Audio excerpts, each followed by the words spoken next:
A swift talk about slow cinema, observations in 3 parts, wherein a definition is sharpened, images are regrounded, and compression does its work. This talk is not meant to be exhaustive. What follows is idiosyncratic. Part 1. Observant Cinema.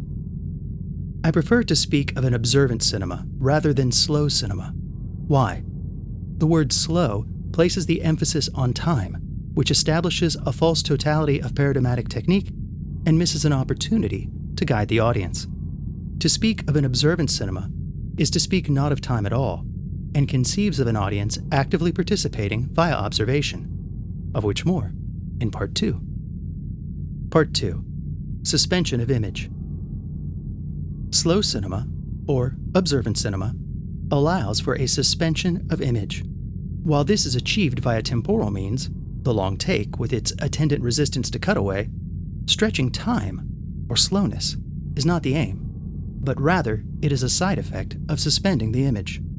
The suspension of image removes the object from the automatism of perception a la Victor Shklovsky's defamiliarization, creating ambiguity, at least initially, and a growing curiosity in the form of the question, what the hell is going on here?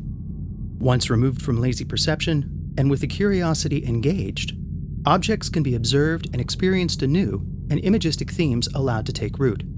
There is perhaps no greater way to show it, don't say it, in cinema. Think about it. Even the silent film does not demand such allegiance to the visual object.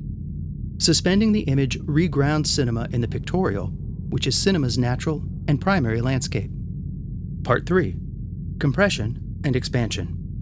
In writing, compression and expansion describe how the writer deals with time. A single paragraph, or even a single line of text can serve to stand for a week, month, year, eon, and it's possible a work of hundreds of pages could describe something lasting mere moments. That would be a work of considerable expansion. We know that in cinema, time is traditionally expanded or compressed via editing, allowing a greater or lesser accumulation of images and information. In slow cinema, there is the idea and feeling that the long take is a form of expansion, as it expands the real time of the typical film edit and also expands the feeling of time itself. But the very nature of the long take is also a form of compression, a kind of world compression, as all that's knowable of the world is what's offered in that single, static frame. Even a long, rotating pan offers limited point of view and compresses visual knowledge.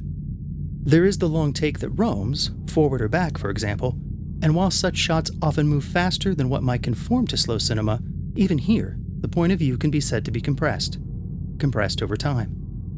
This was a swift talk about slow cinema, observations in 3 parts. Future talks may include ambiguous talking about slow cinema, observations on defamiliarizing sound, and an endless talk about slow cinema, observations on repetitive sound image.